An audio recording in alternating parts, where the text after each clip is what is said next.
Bonjour à tous et bienvenue sur la chaîne. Bon, alors soyons clairs, c'est ma première vidéo, alors faut être très indulgent. En plus, ne vous fiez pas au nom un petit peu pompeux, histoire, légende et monnaie, on est là pour se détendre.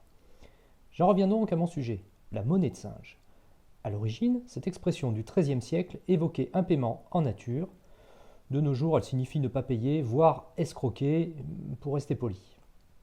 Nous sommes donc en 1268. Saint Louis, enfin Louis IX à l'époque, parce qu'il n'a pas encore été canonisé, il fait rédiger le Livre des métiers dans le but de réglementer les métiers parisiens et de protéger l'existence et les droits des ouvriers au sein de corporations.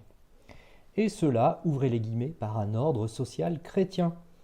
Et oui, la religion à l'époque, ça plaisantait pas. D'ailleurs, certains de ces métiers ont des noms de nos jours qui font plutôt sourire.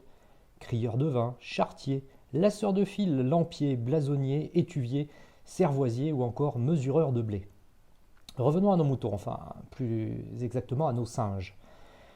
Par ce livre, Saint Louis donc aurait accordé aux montreurs de singes le droit de payer en grimace ou en tour de passe-passe le passage du petit pont entre l'île Notre-Dame et le quartier Saint-Jacques.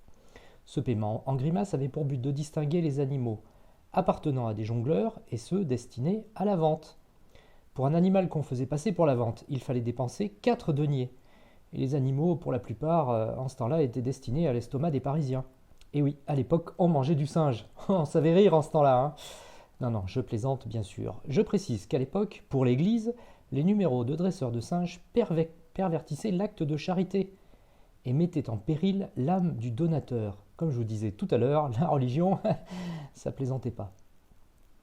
Pour en revenir à notre histoire, les jongleurs sans singe devaient payer en effectuant un numéro de jonglerie, les poètes en récitant un poème et les chansonniers en interprétant une chanson.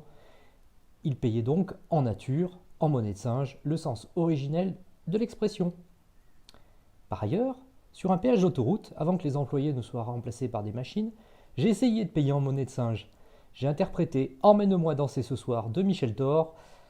Visiblement, ça n'a pas bien fonctionné. Autre temps, autre mœurs. Voilà, j'espère que cette vidéo vous a plu. N'hésitez pas à vous abonner, à mettre des petits pouces de schtroumpf bleu et à activer des cloches. Enfin bon, vous connaissez la chanson. On se retrouve très vite, ou pas, pour une prochaine vidéo. Salut!